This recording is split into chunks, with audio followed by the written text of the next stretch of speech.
وَهُمْ أَبْنَاءُ 10 سنین. آقا فرماتے ہیں اپنے بچوں کو مارو، اگر 10 سال ہونے کے بعد نماز نہ پڑھے اسے مار کے نمازی بنا دو. کہتے ہیں کہ صاحب نماز کی عظمت پہ خطاب کیجئے. نماز کی عظمت پہ میں خطاب کروں گا تو یہ جو 40 سال کا جوان بالکل موٹا تازہ مضبوط ہو گیا ہے، پختہ ہو گیا ہے، یہ میری بات سنے گا ہی نہیں. جس وقت 7 سال کا بچہ جو بچہ باپ سے ڈرتا ہے، جو کومل دماغ کا ہے، جو اس سادی تختی پہ لکھ دیں مرتے دم تک وہ ثبت ہو جائے. اس لیے مصطفیٰ فرماتے ہیں جب تیرے بچے کی عمر 7 سال ہو اسے نماز کا آدیش دے، اسے نماز کا حکم دے. اور حالانکہ 7 سال میں نماز فرض نہیں ہوتی ہے، صرف موڈ بنانے کے لیے، تاکہ بچے کے دماغ میں یہ بات بیٹھ جائے کہ میں مسلمان ہوں، میں مصطفیٰ کا غلام ہوں، میرے اوپر میں فرائض و واجبات عائد ہوتے ہیں، اور مجھ کو اللہ نے پیدا کیا ہے، مجھ کو اللہ کی عبادت کرنی ہے، اور عبادتوں میں سب سے اعلیٰ ترین عبادت نماز ہے. بے شک سبحان اللہ. نماز. حج فرض ہے زندگی میں ایک بار، زکوٰۃ فرض ہے صاحب مال پر سال میں ایک بار، روزہ فرض ہے سال میں 1 مہینہ، مگر نماز روزانہ 5 وقت فرض ہے. بے شک چونکہ 24 گھنٹے اللہ کی نعمتیں ہم کھاتے ہیں، اللہ کی نعمتوں سے مالا مال ہوتے، ہاتھ پاؤں زبان آنکھ پیٹ دل دماغ لنگز برین، سارا سسٹم لاجواب. برین لاجواب، برین کا سسٹم ذرا سا گڑبڑایا آدمی پاگل ہو جائے گا. آنکھ کا سسٹم لاجواب، تھوڑے سے پانی سوکھ جائے 5 کروڑ خرچ کر کے بھی دوبارہ آنکھ نہیں ہو پائے گی. کان کا سسٹم تھوڑا گڑبڑائے 10 کروڑ کی مشین لگانے کے بعد ہی بندہ سن نہیں پائے گا. اگر پیٹ کا سسٹم گڑبڑ ہو جائے تو 50 لاکھ کی دوائی اس کے پیٹ لیور سسٹم کو ٹھیک نہیں کر پائے گی. یہ لنگز، یہ اسٹومک، یہ انٹسٹائن، یہ لیگ، یہ ہینڈ، یہ نوز، یہ ماؤتھ، یہ سارا پارٹس لاجواب ہے. یہ سارا پارٹس لاجواب ہے. تو جس رب نے زبان دی، جس رب نے دانت دیا، یہ دانت ہی ختم ہو جائے، ناک رہے، آنکھ رہے، کان رہے، برین رہے، سب کچھ رہے، لمبا جبہ رہے، پگڑی رہے، ڈاکٹر انجینئر سب رہیں، 1000 بیگہ زمین رہے، سب رہیں، صرف 5 دانت ختم ہو جائے وہ بندہ زہر کھا کے مر جائے گا. کیونکہ وہ روٹی چبا ہی نہیں پائے گا، بھات کھانے میں مزہ ہی نہیں آئے گا، اس کو چائے پینے میں مزہ نہیں آئے گا، وہ صرف لیکوڈ کھائے گا، اب زندگی سے جھنجلا کے زہر کھا کے مر جائے گا. یہ 32 دانت ہیں، چاہے چنا چبا لے، پتھر چبا لے، مکئی چبا لے، روٹی چبا لے، جو چاہے سب چبائے پانی بن کے پیٹ میں چلا جائے. اور اگر دانت ٹوٹے تو دانت میں درد صرف ہو جائے، اتنی الجھن ہوتی ہے کہ کیا بتائیں. ایک بار شدید درد ہوا تھا اور اس قدر شدید تکلیف ہوتی ہے کہ بس آدمی کو موت نظر آنے لگتی ہے. اگر دانت اللہ کی نعمت، سر کے بال جس کے جھڑ جاتے ہیں وہ گنجا، سماج میں سب اس سے بھاگتا ہے ان کی شکل و صورت کو دیکھ کر. یہ سر کے بال اللہ کی نعمت ہے. اگر سر کے بال جھڑ جائیں تو مصنوعی بال لگائیں گے تو بس وہ مصنوعی بال سب کے سامنے گر جائے گا، آپ ذلیل اور بے عزت ہو جائیں گے. کتنی بڑی نعمت ہے سر کے بال، کتنی بڑی نعمت ہے بھوں کے بال. اگر بھوں کے بال اڑ جائیں تو دیکھنے میں کتنا برا چہرہ لگتا ہے، کس قدر کری ہوئی منظر وہ لگے گا. یا مونچھ جو آدمی مونڈ لیتا ہے بہت برا لگتا ہے. مونچھ، یہ مونچھ مرد کی زینت ہے. مونچھ بڑی نہ رہے بلکہ آگے سے کٹی ہوئی رہے. یہ کٹانے کی بات تو آئی ہے، مونڈنے کی بات کہاں آئی ہے؟ وَعْفُ اللُّحَافِ قَصُّ الشَّوَارِ، حدیث میں آیا ہے مونچھ کاٹو اور داڑھی کو بڑھاؤ. تو مونچھ کاٹنے کا آدیش ہے کہ مونڈنے کا آدیش ہے؟ جو مونچھ مونڈ لیتے ہیں یہ وہابی تبلیغی جماعت غیر مقلد کے لوگ، یہ جو مونڈتے اتنا برا لگتا ہے دیکھنے میں کہ مت پوچھیں صاحب. مونچھ رکھیے مگر آگے سے کاٹتے رہیے، کفار و مشرکین سے مشابہت نہ ہو. داڑھی بڑھائیے، مونچھ کٹائیے، یہ حکم آیا ہے. مونچھ اللہ کی نعمت ہے، یہ داڑھی کے بال اللہ کی نعمت ہے، یہ صاحب ناخن یہ اللہ کی نعمت. اگر ایک ناخن ادھڑ جائے تو بندے کے انگلی دیکھنے کے لائق نہیں رہ جاتی. اتنی ساری نعمتیں ہیں، اس کا شکر کیا ہوگا؟ کیا ہمارا حق تھا کہ مجھ کو مل جائے؟ اللہ نے فضل فرماتے ہوئے ہم کو ساری نعمتیں دی ہیں. اس کا شکرانہ کیا ہے؟ 5 وقت کی نماز بندہ پڑھے اور نماز میں سر سے لے کے پاؤں تک سارا پارٹس شریک ہو جاتا ہے. گویا یہ نماز یہ جسم کی ساری نعمتوں کا شکرانہ ہے. ساری. اب جب کھانا جب ڈیلی کھاتے ہیں تو شکر بھی ڈیلی ادا کرنا ہے. ایسا نہیں کہ جمعہ میں ایک دن گئے مسجد میں چوچ مارے چلے آئے، نہیں عید اور بقرعید میں مسجد گئے, عیدگاہ پہ صاحب دو چوچ مارے وہاں سے چلے آئے, نہیں ایسے گئے بس مارے چلے, نہیں. نماز اعلیٰ ترین عبادت ہے. سجدہ لمبا ہو, سجدے میں کہیں سبحان ربی الاعلیٰ, یا میں اپنے رب اعلیٰ کی پاکی بیان کرتا ہوں, سبحان ربی العظیم بولے, سورہ فاتحہ پڑھے, ساری دنیا سے کٹ جائے, پھر سلام پھیرے, ایسا لگے جیسے ایک دوسری دنیا میں قدم رکھ دیا ہو. نماز میں پیشانی جھکتی ہے, نماز میں زبان سے تلاوت ہوتی ہے, ہاتھ پاؤں کی حرکت ہوتی ہے, یہ ٹکنا, یہ گھٹنا, یہ ہاتھ, یہ ناک, یہ پیشانی, یہ زبان, یہ کان, اتنی آواز سے تسبیح پڑھنا ضروری ہے کہ آپ کے کان سن سکیں. ایسے گمسم اگر آپ پڑھیں تو نمازی نہیں ہوگی. گم ہیں سورہ فاتحہ اندر من پڑھ رہے ہیں, نہیں ہوگی, چونکہ قرات فرض ہے. اب فرض کی مقدار ہے کہ صاحب سماعت کی مقدار ہے کہ آپ اس قدر پڑھیں کہ کان سن سکے آپ کے, قرات کان سن سکے آپ کے. اگر کان تک آواز نہیں آتی ہے تو پھر سمجھ لیں کہ نمازی آپ کی نہیں ہو پائے گی. تلاوت کرنا, زبان لگی ہے, کان لگے ہیں, آنکھ لگی ہے, پیشانی لگی ہے, ناک لگی ہے, ہاتھ لگے ہیں, گھٹنے لگے ہیں, ٹکنے لگے ہیں, سارا پارٹس لگا ہے. تو آپ سارا جسم 24 گھنٹے میں 8 گھنٹے کی نیند لینا ہے, 8 گھنٹے کھیت کھلیان دکان میں کام کرنا ہے. اس کے بعد جب 8 گھنٹے کام کرنے کی طاقت اللہ نے دی, 8 گھنٹے سونے کے لیے اللہ نے رات بنایا ہے, تو رات میں گہری نیند لیتا ہوں, دن بھر کی ساری تھکاوٹ میں بھول جاتا ہوں, اگلے دن دوبارہ کام کرنے کی صلاحیت میرے بدن کو پیدا ہوتی ہے. 50 کروڑ کی دوا میں وہ اثر نہیں ہے جو 8 گھنٹے کی گہری نیند میں وہ اثر ہے. اگر بندہ 3 دن نہ سوئے تو پاگل ہو جائے, مگر یہ نیند اللہ کی بڑی نعمت. تو رات میں نیند, دن میں کام, یہ جو ڈیلی نیند ڈیلی ضروری ہے, اور ڈیلی کھانا ضروری ہے. 3 ٹائم آپ کھاتے ہیں, صبح شام. آپ سوچتے نہیں کھاؤں تو میں مر جاؤں گا, نہیں سوؤں تو میں مر جاؤں گا. تو بس یہ گرہ باندھ کے رکھ لیں, جب ڈیلی نیند اللہ کی نعمت اور ڈیلی کھانا اللہ کی نعمت, تو ڈیلی 5 وقت کی نماز پڑھنا ہم پر فرض ہے. یہ طے کر لیں کہ کھائے بغیر زندہ رہنا مشکل ہے, نماز پڑھے بغیر مسلمان بنا رہنا مشکل ہے. بس گرہ باندھ لیں. تو آپ چاہے جس حالت میں ہو, چاہے لاش نکلے کہ جنازہ نکلے کہ بارات آئے, چاہے بیٹی کی بارات جائے چاہے بیٹی کی لاش نکلے, مگر نماز کھانا ضروری ہے. بغیر کھائے آپ مر جائیں گے. آپ کے گھر میں کھانا نہ بنے, آپ کا پڑوسی پر لازم ہے کہ وہ کھانا بنا کے آپ کے گھر بھیج دے, آپ کو کھلائے. کھانا کھاتا ہے بندہ, جب کھانا کھاتا ہے تو بندہ نماز پڑھے گا, چونکہ کھانا ہے زندہ رہنے کے لیے, اور نماز پڑھنا ہے مسلمان بنے رہنے کے لیے, جو سب سے بڑی عبادت ہے. تو اس سے ہٹ کے بندہ سب کام ہے, نمازی نہیں ہے. سارا کام ہے, مسجدیں اجڑ گئیں, سارا کام ہو رہا ہے, اور صاحب جلسگاہ اجڑا ہوا ہے. نہیں, سب سے پہلے دین کا کام ہوگا, اس کے بعد دنیا کا کام ہوگا. اس لیے کہا گیا ہے جو صبح سویرے اٹھو تو سب سے پہلے فجر کی نماز, فجر کی نماز چھوڑ کر سارا دن چہرے کی رونق ختم ہو جائے گی, سارا دن آپ ٹوٹے ہوئے رہیں گے. اس لیے کہا کھیت بعد میں جانا, دکان بعد میں جانا, مارکیٹ بعد میں جانا, سب سے پہلے خدا کو سجدہ کر لے. دن بھر تر و تازہ رہیں گے, دن بھر فریش رہیں گے. اللہ نے عبادت کے لیے پیدا کیا ہے. سب سے پہلے سجدہ خدا کو. فجر سے لے کے ظہر تک کوئی نماز فرض نہیں ہے. یہ 8 گھنٹے کم کوئی نماز فرض نہیں ہے. اشراق ہے, پڑھے ثواب, نہیں پڑھے کوئی گناہ نہیں. چاشت ہے, پڑھے ثواب, نہیں پڑھے کوئی گناہ نہیں. فرض نہیں ہے. کیوں؟ وہ کام کا ٹائم ہے, وہ اسکول جانے کا ٹائم ہے, وہ کلاس میں جانے کا ٹائم ہے, وہ کھیت کھلیان میں ہل چلانے کا ٹائم ہے. محنت کریں, کوڑھی بن کے مت رہیں, محنت کریں, کمائیں, گھر سے باہر نکل جائیں. فانتشروا فی الارض, زمین پہ پھیل جائیں, فجر کی نماز پڑھیں, اس کے بعد نکل جائیں. کمپلیٹ 8 گھنٹے محنت کریں آپ, تاکہ خود کھائیں, اپنے باپ کو کھلائیں, ماں کو کھلائیں, بہن کو کھلائیں, بھائی کو کھلائیں, اپنے غریب پڑوسی کو دیں. انتظار نہ کریں کہ کوئی دلی سے آئے گا تو ہاتھ پھیلا دیں گے, کوئی سعودی عرب سے آئے گا تو دوڑ کے ان کے گھر میں جا کے بیٹھ کر کے چندہ مانگیں کہ ہم علاج ہیں, علاج کرنے کے لیے پیسہ دو. نہیں, محنت کرو تاکہ خود کھاؤ, دوسروں کو کھلاؤ, دوسروں کو دو, دوسروں سے لالچ مت رکھو.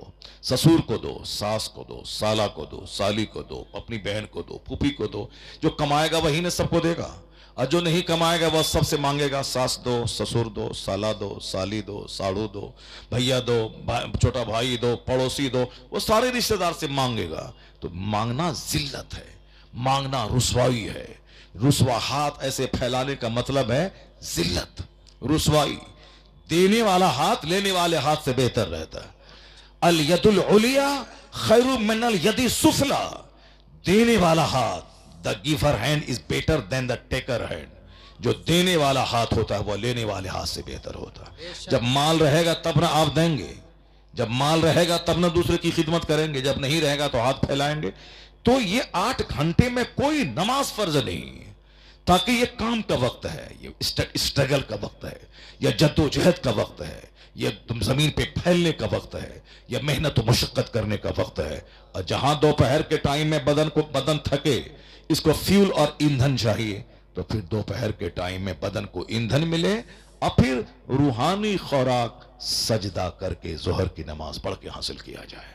جس اللہ نے 8 گھنٹے ہمیں وقت کام کرنے کا ٹائم دیا، صحت دی، تندرستی دی، سورج کی روشنی دی، اس رب کو ظہر میں سجدہ ہو، 2 گھنٹے کام، پھر عصر میں سجدہ، پھر 2 گھنٹے کام، پھر مغرب میں سجدہ، پھر مغرب کے بعد 2 گھنٹے کام، پھر عشاء میں سجدہ، آخری کام سجدہ کر کے بندہ سو جائے۔ اور سوئے، پہلے زمانے میں لوگ کہتے تھے میں سو جاؤں، یا مصطفیٰ کہتے کہتے، کھلے آنکھ صلی علی کہتے کہتے۔ آج دولتیں پہلے کے مقابلے میں زیادہ ہو گئی، مگر سکون نہیں ہے۔ گھر پکے کا گھر اب بن گیا، چین نہیں ہے۔ پہلے لوگ پیدل 15 کلومیٹر دور چل کر کے اسٹیشن پہ ٹرین پکڑنے جاتے تھے، لیکن آج لوگ گھر سے نکل کے 10 قدم بائک سے جاتے ہیں۔ غریبوں کے گھر میں بائک، امیروں کے گھر میں بائک، ایک گاؤں میں 50 نہیں 100 بائک، 1000 گھر 1000 بائک۔ بائک ہے تو پہلے سے زیادہ مست رہنا چاہیے۔ پہلے پھوس کا گھر تھا، بارش کے زمانے میں پانی ٹپکتا تھا، اب تو چھتدار گھر بن گئے، اب تو مست رہنا چاہیے، لیکن پہلے سے زیادہ غم کا طوفان ہے، چہرہ اترا ہوا ہے، آدمی کے دماغ پہ ٹینشن ہے، خطرناک بیماریاں۔ پہلے مالداروں کے گھر میں بیماریاں ہوتی تھیں، اب غریبوں کے گھر میں بیماریاں، اور خطرناک بیماریاں، ہارٹ کی بیماری، جہاں وہ زیادہ ٹینشن کی وجہ سے، صاحب ایڈز کی بیماری، کینسر کی بیماری، برین ہیمریج کی بیماری، زیادہ تھنکنگ کی وجہ سے۔ تو پہلے سادگی تھی، کم آدمی کھاتا تھا، مست رہتا تھا، زیادہ عبادت کرتا تھا، مسجدوں میں رہتا تھا، دل لگاتا تھا تلاوت میں، عبادت میں، تو صحت مند رہتا تھا۔ چونکہ نماز جہاں جنت لے جانے کا ذریعہ ہے، وہیں نماز صحت اور تندرستی کا زبردست ذریعہ ہے۔ ایک غیر مسلم ڈاکٹر مرلی منوہر جوشی، بھاجپا کا کیڈر لیڈر، RSS کا لیڈر، وہ کیا بولا تھا؟ وہ کہا تھا کہ یوگا ضروری ہے صحت مند رہنے کے لیے، مگر یوگا کے جتنے طریقے ہیں وہ سب ایک طرف، نماز سے بڑھ کر کوئی یوگا نہیں ہے، اور نماز دینے والے محمد عربی سے بڑھ کر کوئی طبیب، کوئی ڈاکٹر نہیں ہے۔ بے شک، سبحان اللہ۔ یہ کون کہا؟ بھاجپا کا لیڈر ڈاکٹر مرلی منوہر جوشی، بھاجپا کا کیڈر لیڈر۔ اس نے، چونکہ نماز میں وہ ایکٹیویٹیز ہے، لاجواب ایکٹیویٹیز ہے۔ نماز سے پہلے وضو، face wash, hand wash, leg wash, صاحب یہ واش، کورونا کال میں آپ سنے ہوں گے کہ باہر سے گھر آئیے تو سب سے پہلے ہاتھ دھوئیے، چہرہ دھوئیے، ناک میں پانی ڈالیے، پاؤں دھوئیے، چونکہ جو پارٹس کھلے رہتے ہیں ان پارٹس میں کورونا کا کیڑا گھستا ہے۔ پاؤں کے نیچے سے گھستا ہے، ناخن کے راستے سے گھستا ہے، منہ کھلتا ہے اس کے راستے سے گھستا ہے، ناک کے راستے سے کیڑا گھستا ہے، آنکھ کے راستے سے گھستا ہے۔ اس لیے کورونا کال میں سینیٹائزنگ، یعنی ہاتھ کو ہمیشہ سینیٹائز کرتے رہیے، چونکہ اس کے راستے سے کیڑا اندر جاتا ہے۔ پاؤں کو ہمیشہ ساکس پہن کے رکھیے، تو اسے راستے سے کیڑا اندر گھستا ہے۔ منہ میں ماسک لگا کے رہیے، چونکہ ناک اور منہ سے کورونا کا کیڑا اندر گھستا ہے۔ آنکھ کے راستے سے کیڑا گھستا ہے، جو اوپن پارٹس ہے، آنکھ اوپن ہے، چہرہ اوپن ہے، یہ ہاتھ یہاں تک اوپن رہتا ہے، وہ پاؤں ٹخنوں تک اوپن رہتا ہے۔ ہمارے گھر کے بغل میں ایک غیر مسلم راجپوت ہے، اس نے کہا کہ کورونا میں کوئی دوائی نہیں نکلی، لیکن آج کل کہتے ہیں کہ ہاتھ دھوئیے، منہ دھوئیے، پیر دھوئیے۔ کہا یہ دھونے کا آدیش جو آج ڈاکٹر دے رہے ہیں، یہ کام تو ہمارا مسلمان بھائی شروع سے کر رہا ہے، روزانہ 5 ٹائم کر رہا ہے۔ روزانہ 5 ٹائم کیا کرتا ہے؟ وہ کلی کرتا ہے، ناک میں پانی ڈالتا ہے، وہ فیس دھوتا ہے، ہاتھ کہنیوں سمیت دھوتا ہے، وہ گردن جو کھلی چیز رہتی ہے اس کا مسح کرتا ہے، سر پہ پانی، سر کو مسح کرتا ہے، پھر پاؤں کو، جو پارٹس کھلے ہیں، چہرہ اس کا دھونا فرض ہے، ہاتھ اس کا دھونا فرض ہے، پاؤں اس کا دھونا فرض ہے۔ جو پارٹس کھلے رہتے ہیں وہ پارٹس وضو میں دھویا جاتا ہے. اس کا مطلب یہ نکلا کہ وضو ان دروازوں پہ پہرا لگاتا ہے جن دروازوں سے بیماری اندر داخل ہوتی ہے, اور روزانہ 5 بار وضو کرے تو جو کیڑا ناک میں اٹکا ہو ناک میں پانی ڈالنے سے نکل جائے گا, جو کیڑا منہ میں ہو کلی کرنے سے وہ نکلے گا, جو کیڑا ناخن میں اٹکا ہو وہ ہاتھ دھونے سے نکلے گا. وہ کہتے ہیں یہ 5 بار جو وضو مسلمان کرتا ہے, کورونا کال میں انہی کھلے ہوئے پارٹس کو دھونے کا آدیش ہیلتھ ڈپارٹمنٹ کی منسٹری ہو یا ہیلتھ کا ڈپارٹمنٹ کا ایکسپرٹ ویگیانک ڈاکٹر ہو, وہ یہی دھونے کہتے ہیں. تو جو کام آج ڈاکٹر نے کہا وہی کام مصطفیٰ نے 1400 سال پہلے اپنے غلاموں کو بتایا. اس کا مطلب ہے کہ ایک طرف حدیث ہے وضو کے تعلق سے, یہاں وضو کرنے سے سارے گناہ جھڑ جاتے ہیں, حتیٰ یہاں تک کہ تحت اظفار ہی, اس کے ناخن کے نیچے سے جو پانی گرتا ہے اس کے راستے سے گناہ جھڑ جاتے ہیں. جب بندہ وضو کرتا ہے تو چہرے کا گناہ جھڑ جاتا ہے, ہاتھ کا گناہ جھڑ جاتا ہے, پاؤں کے گناہ جھڑ جاتے ہیں. تو اس کا مطلب ہے کہ وضو گناہ کو بھی جھاڑ دیتا ہے اور بیماری کے سارے کیڑوں کو بھی جھاڑ دیتا ہے. یہ وضو میں جب غور کریں گے تو 2 گھنٹے کی تقریر ہو جائے گی. اس وضو کے تعلق سے یا گردن کے مسح کے تعلق سے ایک ویگیانک نے کہا تھا, انہوں نے کہا تھا کہ میں نے دیکھا جرمنی کے ایک سیمینار میں یہ بات کی گئی ہے کہ آپ پاگل پن کی بیماری سے بچنے کے لیے بھیگے ہوئے ہاتھ سے دن میں 2-4-5 بار اپنی گردن کو ٹچ کیا کریں, بھیگے ہوئے ہاتھ سے, چونکہ دماغ کی ساری رگیں یا گردن کے راستے سے پورے بدن میں پھیلی ہیں, اور وہ رگیں اگر سوکھ جائیں تو بندے کو پاگل پن کی بیماری کا خطرہ بڑھ جاتا ہے. اس لیے کہا کہ گاہے بگاہے وقفے سے بھیگے ہوئے ہاتھ سے اس گردن کو ٹچ کرنا چاہیے, ڈاکٹر کہتے ہیں. آپ کو بھی یقین دلاتا ہوں, اگر آپ کو کبھی ٹینشن الجھن معلوم ہو تو آپ ہاتھ پیر دھوئیں, اس کے بعد بھیگے ہوئے ہاتھ سے اپنے گردن کو مل لیں, ایک فریشنس, ایک تازگی محسوس ہوتی ہے. چونکہ رگیں برین کی اس گردن کے راستے سے پورے بدن میں پھیلی ہیں, اس کو روزانہ 2-4 بار بھیگے ہوئے ہاتھ سے ٹچ کرنا ضروری ہے. ایک ویگیانک کہتا ہے یا بھیگے ہوئے ہاتھ سے مسح کرنا وضو میں فرض نہیں ہے, وضو میں فرض ہے فیس واش, وضو میں فرض ہے کوہنیوں سمیت ہاتھ دھونا, وضو میں فرض ہے ٹخنوں سمیت پاؤں دھونا. یہ گردن کا مسح کرنا ایک مستحب عمل ہے, کریں تو ٹھیک ہے, نہیں کریں تو اس سے وضو پہ کوئی فرق نہیں پڑتا ہے. کہتے ہیں مستحب پر عمل کرنے سے پاگل پن کی خطرناک بیماری کا جب علاج ہو سکتا ہے, یہ بتائیں کہ فرائض پر عمل کرنے سے کتنے بینیفٹ مل سکتے ہیں. واہ واہ واہ, اللہ سمجھ, جب ایک نفل عبادت کرنے کا اتنا بڑا فزیکل بینیفٹ, اتنا بڑا ورلڈلی بینیفٹ, اتنا بڑا میڈیکل بینیفٹ ہے, تو فیس واش کا کتنا بینیفٹ ہوگا, لیگ واش کا کتنا بینیفٹ ہوگا. چونکہ ہمارے لوگوں نے نماز تو بڑھاپے کا ایک عمل سمجھ لیا کہ بوڑھا جب ہوں گے کوئی کام نہیں رہے گا تب پڑھیں گے. نماز کا حکم دیا مصطفیٰ نے کہ بچہ جب 7 سال کا ہو نماز کا آدیش دے, 10 سال کا ہو مار کے نمازی بنا دے, اور جب نمازی بن جائے تو بستر اس کا الگ کر دے. اب 10 سال میں بچہ اگر نماز فرض نہیں ہوئی تو چونکہ نماز مار کے نمازی بن جائے گا بچہ باپ کے ڈر سے, بچہ باپ کے ڈر سے نمازی بنے گا, مار کے ڈر سے. لیکن اب جیسے 11, 12, 13, 15 سال بچہ فرض ہوا, جس دن لڑکا محتلم ہوا, لڑکی کو ماہانہ خون آیا, وہ جوان ہو گئی. 15 سال کے بعد وہ چاہے خون آئے احتلام ہو نہ ہو مکمل جوان مانا جاتا ہے شرعی طور پر. 10 سال میں مار کے نمازی بنا, اس لیے کہ تاکہ فرض ہونے سے پہلے بچہ نمازی بن جائے, تاکہ فرض ہونے کے بعد نماز قضا کرنا جرم عظیم وہ سمجھے کہ نماز قضا نہیں کرنا ہے. 50,000 تقریریں ایک طرف, دنیا کا ہر مسلمان اپنے بچوں کو اسی ایک حدیث پر عمل کرے. 7 سال کا ہو تو نماز کا آدیش دے, اور جب 10 سال کا ہو تو مار کے نمازی بنائے. اگر ہر مسلمان اس پر عمل کرے گا, میں قسم کھا کے کہتا ہوں کہ 11 سال کا کوئی لڑکا لڑکی دنیا میں نہیں ملے گا جو بے نمازی ہو جائے. چونکہ سارے لوگ نمازی بن جائیں گے اگر سارے مسلمان اس حدیث پاک پر عمل کر لیں. سرکار دو جہاں علیہ السلام کی بات پہ عمل کرنے سے دنیا کا آخرت کا دونوں جہان کا فائدہ ہے. اللہ تعالی ہم کو آپ کو سبوں کو نماز پڑھنے, دیندار بننے, گناہوں سے بچنے کی توفیق عطا فرمائے. آمین. وآخر دعوانا